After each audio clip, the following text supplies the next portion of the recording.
Hello friends, जैसा कि हमने आपको जूरिस्प्रूडेंस के पिछले लेक्चर में एनालिटिकल स्कूल और उसके डेवलप होने की क्या रीज़न थे इसके बारे में मैंने आपको बताया था।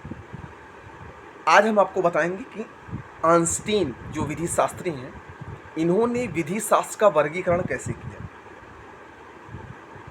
सकारात्मक विधि और सकारात्मक नैतिकता में किस प्रकार से अंतर बताया आइंस्टीन। तो आइंस्टीन का कहना था कि सकारात्मक विधि सम्राट तथा राज्य द्वारा बनाई जाती है, जबकि सकारात्मक नैतिकता प्रत्येक व्यक्ति की आत्मा की आवाज़ है। अब देखिए, सकारात्मक नैतिकता जो है वो प्रत्येक व्यक्ति की आत्मा की आवाज़ है, और सकारात्मक विधि जो है वो सम्राट तथा राज्य द्वारा बनाई जाती है। सकारात्मक विधि का प्रवर्तन संप्रभु द्वारा शास्त्र के माध्यम से किया जाता है, जबकि सकारात्मक नैतिकता के परिवर्तन के लिए कोई ठोस उपाय नहीं थे। मतलब समाज में प्रत्येक व्यक्ति की आत्मा की जो आवाज़ है उसके लिए कोई ठोस उपाय नहीं थे। सकारात्मक विधि को ही आइंस्टीन वास्तविक विधि मानते थे। जो सकारात्मक विधि थी, आइंस्टीन उसी को वास्तविक विधि मानते थे, जो कि सम्राट तथा राज्य द्वारा बनाई जाती थी। आइंस्टीन ने विधि शास्त्री को समान विधि शास्त्र तथा विशिष्ट विधि शास्त्र में वर्गीकृत किया। अब आइंस्टीन विधि शास्त्र ने विधि शास्त्र को सामान्य विधि शास्त्र और विशिष्ट विधि शास्त्र में वर्गीकृत किया। समान विधि शास्त्र मतलब जनरल जूरिस्प्रूडेंस में आइंस्टीन के अनुसार उन विचारों परिकल्पनाओं का अध्ययन किया जाता है जो सभी राष्ट्रों के लिए सामान्य है। दूसरी ओर विशिष्ट विधि शास्त्र में वास्तविक विधि का अध्ययन किया जाता है। विशिष्ट विधि शास्त्र ही वास्तविक विधि शास्त्र है, मतलब विशिष्ट विधि शास्त्र जो है वो वास्तविक विधि शास्त्र है। आइंस्टीन के अनुसार कुछ परिकल्पनाएं, विधिक विचार तथा विधिक सिद्धांत विश्व के कई देशों से विधियों में समान रूप से पाए जाते हैं। अब देखिए, जो विधिक विचार और विधिक सिद्धांत है वह विश्व के कई देशों से विधियों में समान रूप से पाए जाते हैं। विभिन्न राष्ट्रों की विधियों में पाए जाने वाले कॉमन जो रूल हैं उनके अध्ययन को आइंस्टीन समान विधि शास्त्र मतलब जनरल जूरिस्प्रूडेंस कहते हैं, जबकि किसी विशिष्ट स्थान या विशिष्ट राष्ट्र के विधिक विचार, विधिक परिकल्पना आदि के अध्ययन को आइंस्टीन ने विशिष्ट विधि शास्त्र। देखिए, जबकि किसी विशिष्ट राज्य, विशिष्ट स्थान तथा विशिष्ट राष्ट्र में विधिक विचार के लिए जो रूल बनाए जाते हैं उसको आइंस्टीन ने विशिष्ट विधि शास्त्र कहा। यह आइंस्टीन ने दो टाइप से वर्गीकरण किया, जिसको समान विधि शास्त्र और विशिष्ट विधि शास्त्र कहा। ठीक, समान वो जो सभी देशों और राष्ट्रों में विधिक विचार सेम है, और विशिष्ट वो जो किसी विशिष्ट स्थान व विशिष्ट राष्ट्र के लिए अलग से अंगीकृत किए गए या बनाए गए। ठीक, अब इसमें हम बात करते हैं कि विधि की इतिहास तथा विधि की ऐतिहासिक विधि शास्त्र में क्या अंतर है।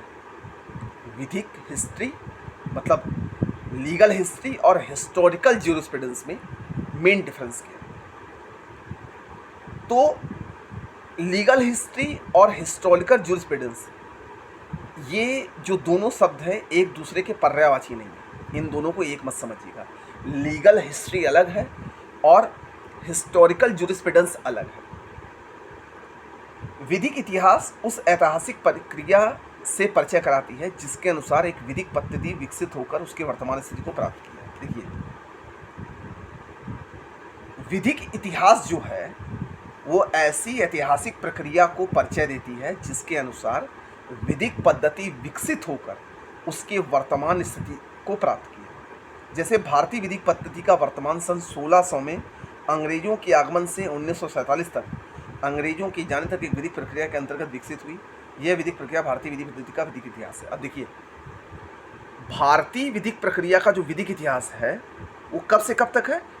1600 में जब अंग्रेजों की आगमन हुआ और 1947 तक, जब तक हमारा देश आज़ाद नहीं हुआ, तब तक उन्हीं के रूल चल रहे थे।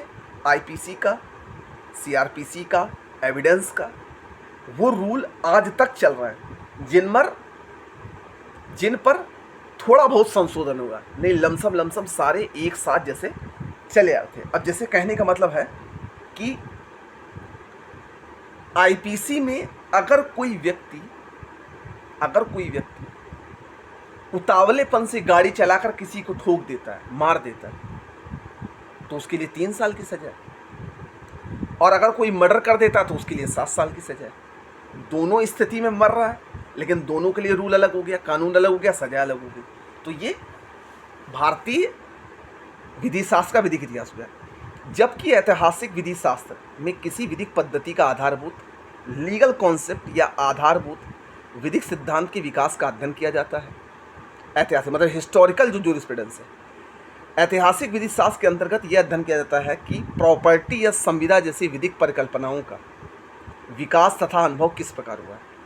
मतलब कॉन्ट्रैक्ट का, प्रॉपर्टी का विधिक विकास किस प्रकार हुआ है। विधिक इतिहास यह बताता है कि समय समय पर संपत्ति या संविदा की विधिक परिकल्पना का परिवर्तन तथा विकास किस प्रकार हुआ है।